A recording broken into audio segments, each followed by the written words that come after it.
എതിർക്കുന്നവർ, അതായത് ഈ സമരത്തിന് ഐക്യപ്പെടുന്നവരൊക്കെ തന്നെ രാജ്യദ്രോഹികളായിട്ടാണ് ഇപ്പം കേന്ദ്രമൊക്കെ ചിത്രീകരിക്കുന്നത്. അതൊരു നല്ല രീതിയാണ്. അത് ഇവരെന്നും ചെയ്തിട്ടുള്ള കാര്യമാണ്. കർഷകരെ രാജ്യദ്രോഹികളായി കണ്ടു. അങ്ങനെ ഇവരെ എതിർക്കുന്ന എല്ലാവരെയും രാജ്യദ്രോഹികളായി കാണുന്ന ഒരു സ്വഭാവമാണ് ഇവർ വച്ചു പുലർത്തുന്നത്. പക്ഷെ അതിനി നടക്കാൻ പോകുന്നില്ല. ഈ സമരം നമ്മളെ പഠിപ്പിച്ച മറ്റൊരു കാര്യം, ഈ നാട്ടിലെ മുഖ്യധാരാ മാധ്യമങ്ങൾക്ക് യാതൊരു വിശ്വാസ്യതയില്ല എന്നും ആയിരക്കണക്കിന് ജനങ്ങളുടെ മൊബൈൽ ഫോണിൽ എടുക്കുന്ന ദൃശ്യങ്ങളാണ് ജനങ്ങളിപ്പോൾ വിശ്വസിക്കുന്നത് എന്നും ഇവരെ ആരും ഈ സമരത്തെ സപ്പോർട്ട് ചെയ്യുന്നവരോ സമരത്തെപ്പറ്റി മൗനം പാലിക്കുന്നവരോ, അതായത് എതിർക്കാത്തവരെ എല്ലാം രാജ്യദ്രോഹികളെ കാണും എന്ന് പറഞ്ഞാൽ അതിൻ്റെ വിശ്വാസ്യത ഏതാണ്ട് ഇല്ലാതായിരിക്കുകയാണ്. ഏതാണ്ട് ഒരു മാസമായി ഡൽഹിയിൽ നീറ്റ് പരീക്ഷയോടനുബന്ധിച്ച് നടക്കുന്ന സംഘർഷം തുടർന്നുകൊണ്ടിരിക്കുകയാണ്. ഒരു ഭരണകൂടത്തിൻ്റെ മിനിമം ഉത്തരവാദിത്തങ്ങളിലൊന്നാണ് ഒരു പരീക്ഷയെങ്കിലും നന്നായിട്ട് നടത്തുക എന്നത്.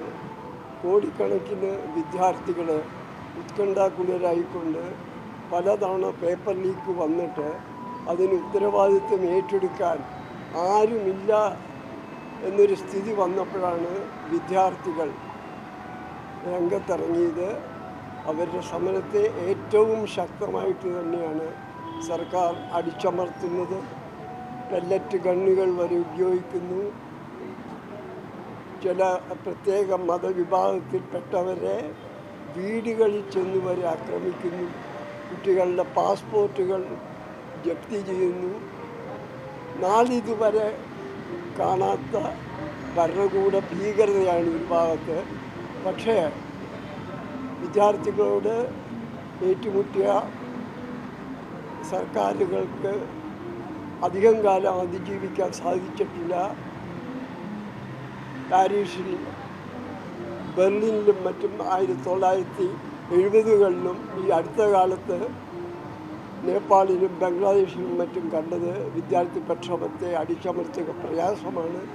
ഈ പ്രക്ഷോഭത്തിൻ്റെ തന്നെ സ്വരൂപം അടുത്തിടെയായി മാറി. ഇപ്പോൾ അവർക്ക് രോഷമല്ല, അവർ കളിയാക്കാൻ തുടങ്ങി. വളരെ ഹാസ്യരൂപേണയാണ് ഭരണകൂടത്തെ കൈകാര്യം ചെയ്തത്. ഇത് ഭരണകൂടത്തിന് വലിയൊരു മുന്നറിയിപ്പാണ്.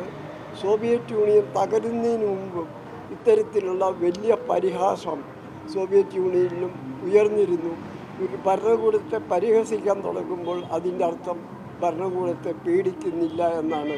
വിദ്യാർത്ഥികളുടെ ഒരേ ഒരു ഡിമാൻഡ്, വളരെ ചെറിയൊരു ഡിമാൻഡ്, ഈ ധർമ്മേന്ദ്ര പ്രധാൻ രാജിവയ്ക്കുക എന്നത് അവർ നേടിയെടുക്കുമെന്ന് തന്നെയാണ് ഞാൻ വിചാരിക്കുന്നത്. എതിർക്കുന്നവർ, അതായത് ഈ സമരത്തിന് ഐക്യപ്പെടുന്നവരൊക്കെ തന്നെ രാജ്യദ്രോഹികളായിട്ടാണ് ഇപ്പം കേന്ദ്രമൊക്കെ ചിത്രീകരിക്കുന്നത്. അതൊരു നല്ല രീതിയാണ്. അത് ഇവരെന്നും ചെയ്തിട്ടുള്ള കാര്യമാണ്. കർഷകരെ രാജ്യദ്രോഹികളായി കണ്ടു.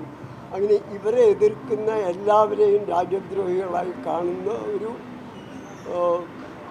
സ്വഭാവമാണ് ഇവർ വച്ചു പുലർത്തുന്നത്. പക്ഷെ അതിനി നടക്കാൻ പോകുന്നില്ല. ഈ സമരം നമ്മളെ പഠിപ്പിച്ച മറ്റൊരു കാര്യം, ഈ നാട്ടിലെ മുഖ്യധാരാ മാധ്യമങ്ങൾക്ക് യാതൊരു വിശ്വാസ്യതയില്ല എന്നും ആയിരക്കണക്കിന് ജനങ്ങളുടെ മൊബൈൽ ഫോണിൽ എടുക്കുന്ന ദൃശ്യങ്ങളാണ് ജനങ്ങളിപ്പോൾ വിശ്വസിക്കുന്നത് എന്നും ഇവരെ ആരും ഈ സമരത്തെ സപ്പോർട്ട് ചെയ്യുന്നവരോ സമരത്തെപ്പറ്റി മൗനം പാലിക്കുന്നവരോ, അതായത് എതിർക്കാത്തവരെ എല്ലാം രാജ്യദ്രോഹികളെ കാണും എന്ന് പറഞ്ഞാൽ അതിൻ്റെ വിശ്വാസ്യത ഏതാണ്ട് ഇല്ലാതായിരിക്കുകയാണ്.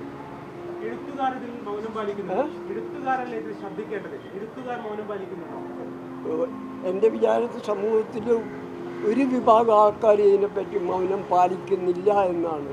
കാരണം ഇത് അത്രയധികം നമ്മുടെ അടുത്ത തലമുറയുടെ ഇതാണ്. അവരുടെ വീട്ടിലും കുട്ടികളുണ്ട്, അവരാരും കാര്യമായിട്ട് മൗനം പാലിക്കുന്നില്ല. മറ്റു പല ഇഷ്യൂകളിലും മൗനം പാലിച്ചവർ പോലും ഇത്തവണ മൗനം പാലിക്കുന്നില്ല. ഈ കുട്ടികളുടെ എല്ലാം മാതാപിതാക്കളോ അവരുടെ വീട്ടുകാരോ എല്ലാവരും BJP അനുകൂലികളായിരുന്നു. എന്നിട്ട് പോലും മാതാപിതാക്കളും ടീച്ചർമാരും എല്ലാം ഇപ്പോൾ സമരമുഖത്തിറങ്ങിയിരിക്കുകയാണ്. നേരത്തെ നമ്മൾ ഈ ബംഗ്ലാദേശും നേപ്പാളും അത്തരം രാജ്യങ്ങളിലൊക്കെ ഇത്തരം പുതിയ തലമുറ സമരവുമായി വന്നു. സമാനമായ ഒരു മുന്നേറ്റം ഇന്ത്യയിൽ ഉണ്ടാവുമെന്നാണോ താങ്കൾ കരുതുന്നത്? എന്ന് ഞാൻ കരുതുന്നില്ല. ഇത് ചെറിയൊരു ഡിമാൻഡാണ്. ഇത് ഭരണകൂടത്തിൻ്റെ മുഷ്കാണ്. ഇപ്പം നേപ്പാളിൽ സംഭവിച്ചത് വിദ്യാർത്ഥികൾ ശാന്തരായിട്ട് ഇതുപോലെ തന്നെ സമരം ചെയ്യായിരുന്നു. പക്ഷെ അവരെ വെടിവെച്ച് വീഴ്ത്തിയപ്പോഴാണ് അവർ രോഷാകുലരായത്. ഇപ്പോൾ സൂക്ഷിച്ച് കൈകാര്യം ചെയ്യേണ്ട ഒരു ജനവിഭാഗം കൂടിയാണ് വിദ്യാർത്ഥികൾ.